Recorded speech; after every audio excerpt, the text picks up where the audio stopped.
Hey everybody, it's John from the Bases Juice podcast, and welcome to my Major League Baseball first year player draft day one recap.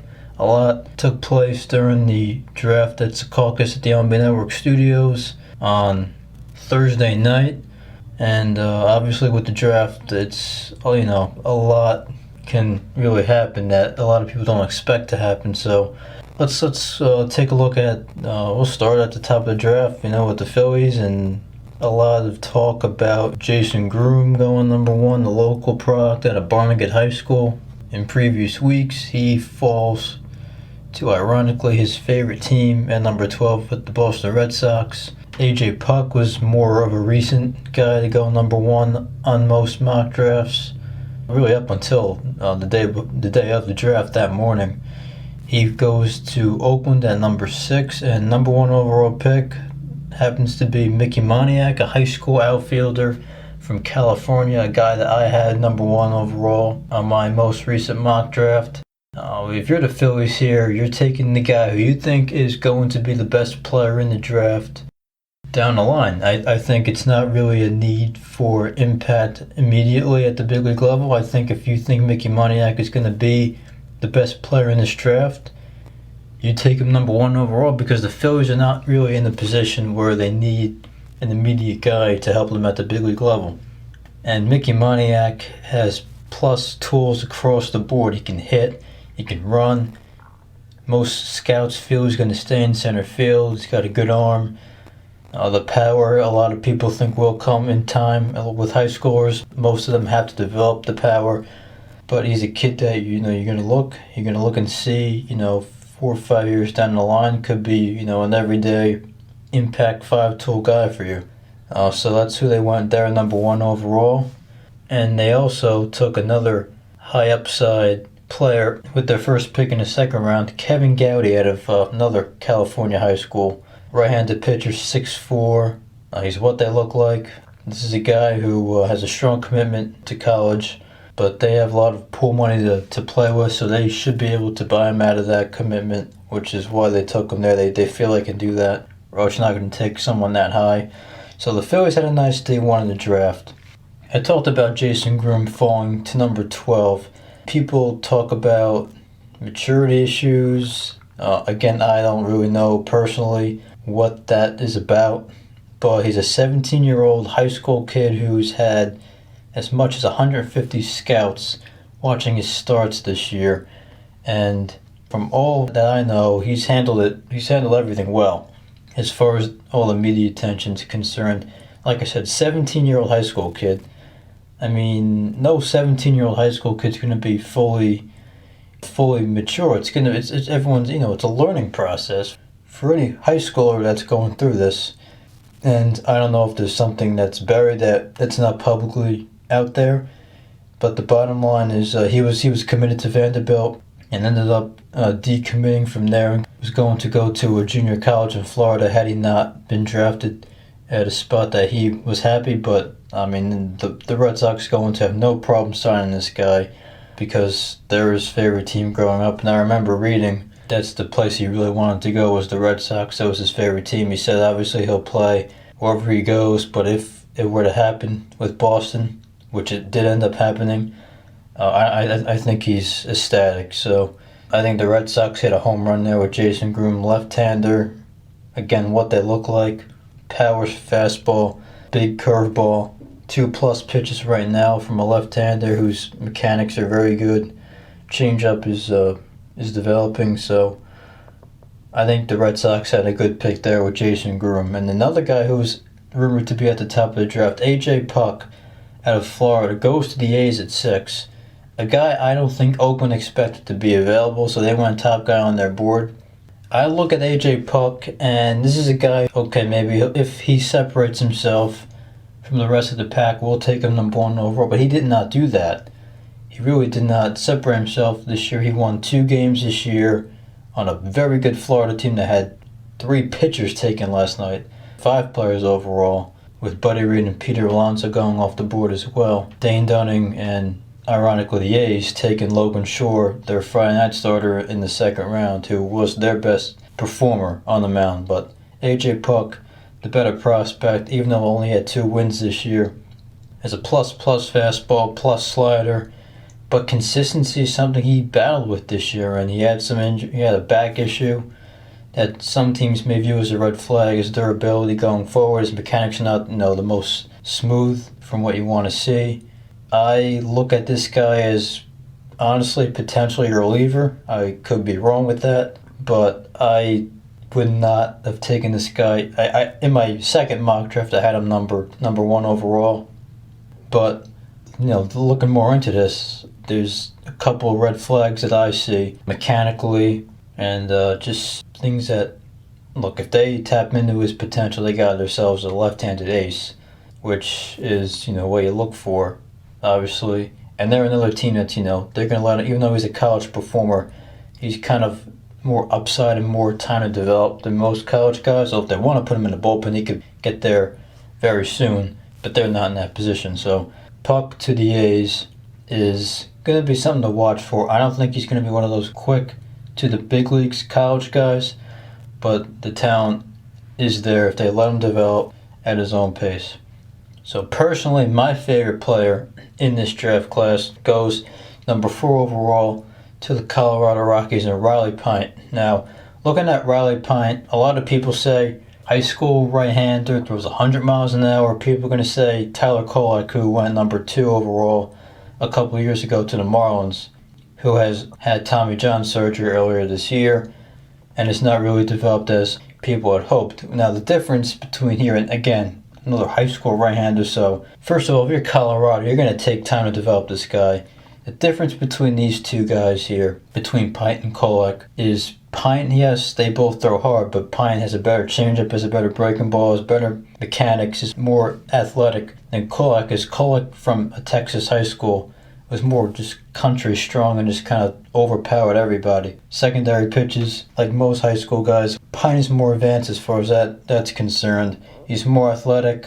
I think he could be a quicker to the big leagues high school guy than most because he has the good mechanics and good secondary pitches. But again, if you're Colorado, there's no reason to rush this guy. But this is how they're going to get pitchers. I mean, they have to draft these guys who throw hard because that's going to play in Coors Field in Colorado. They did that with John Gray a couple of years ago.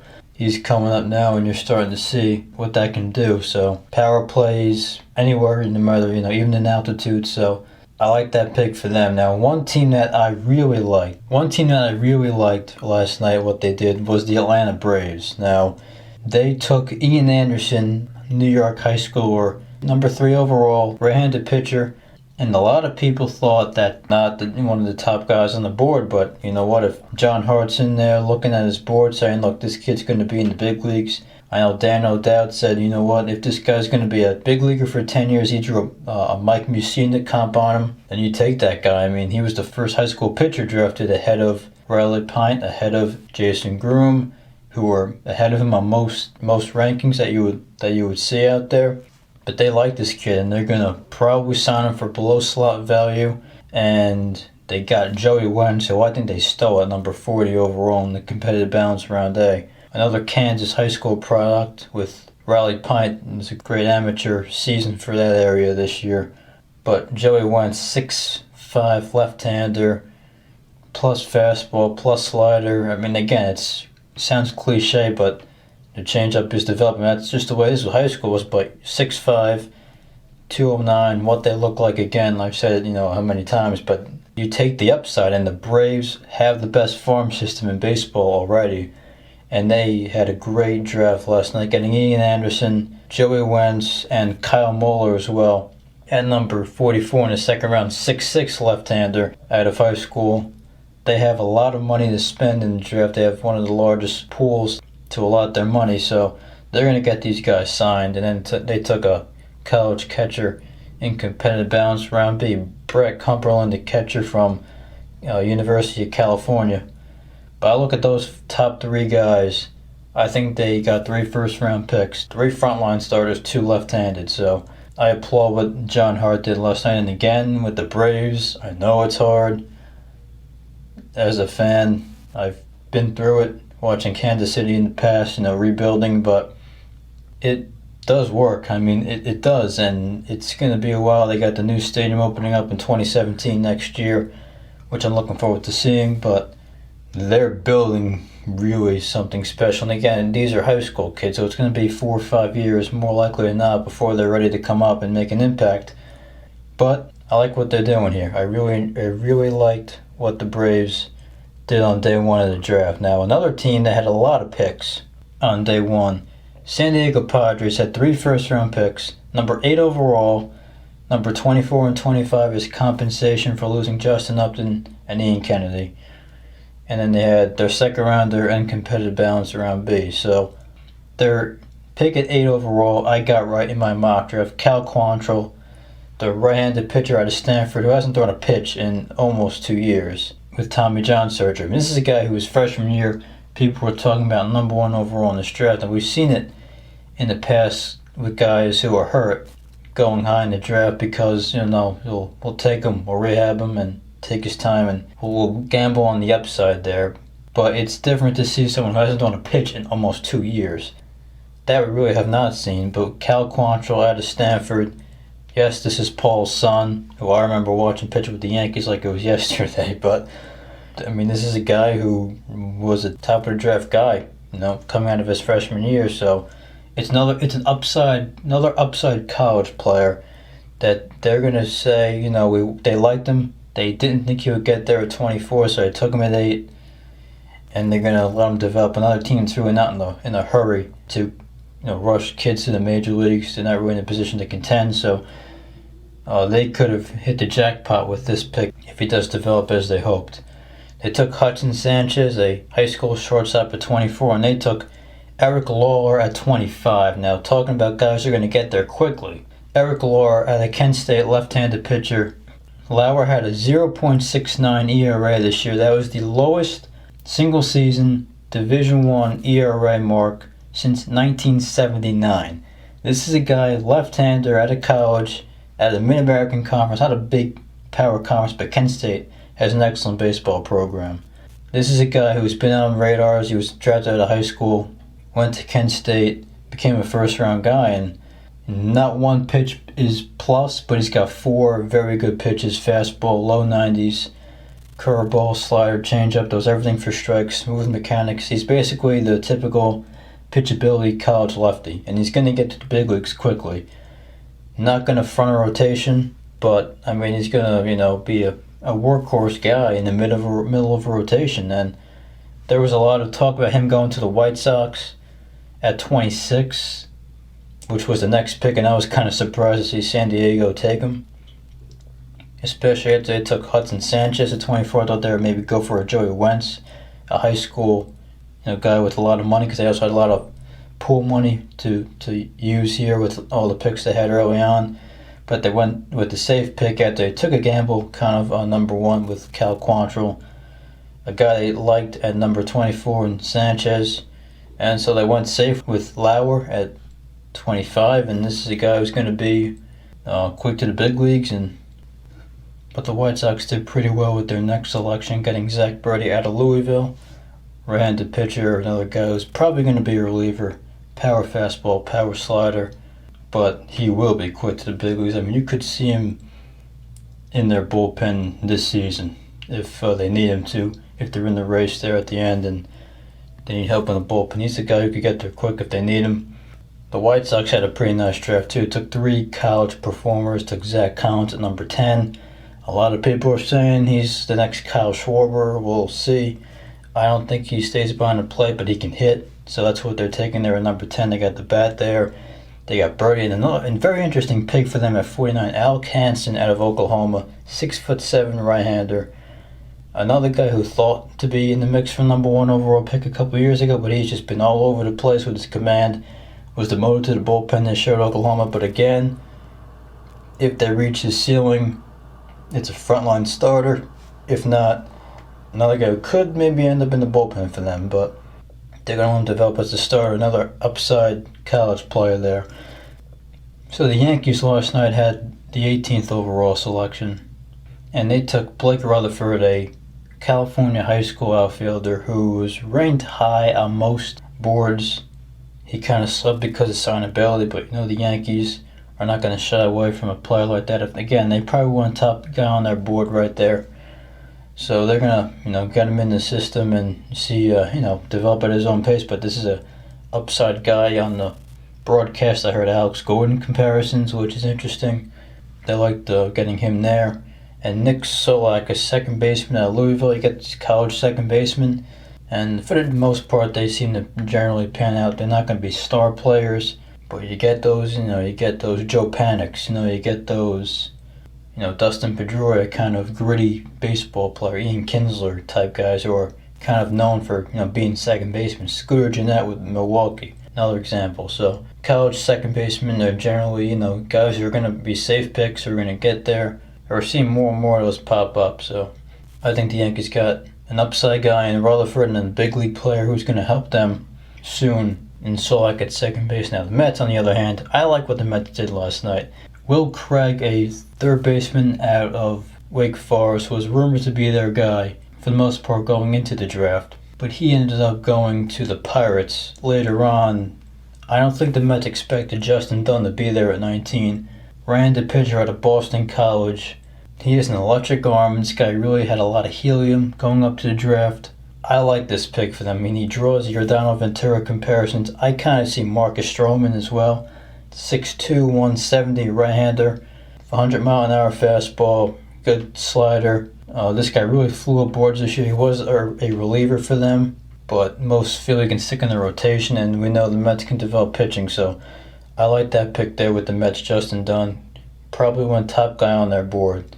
They had another first-round pick for compensation of Daniel Murphy. They went with Anthony Kay, a left-hander out of UConn. Both of these guys here went to high school on Long Island. Actually, Anthony Kay went to Stephen Mattis High School, so two local products. They took Kay out of high school, actually, so they've really been on this guy. So, he's a guy, a left-hander, pitchability guy. I've seen Mark Burley, perhaps, which would be really nice, but again, this is a guy, 5'11", undersized, left-hander, pitchability lefty.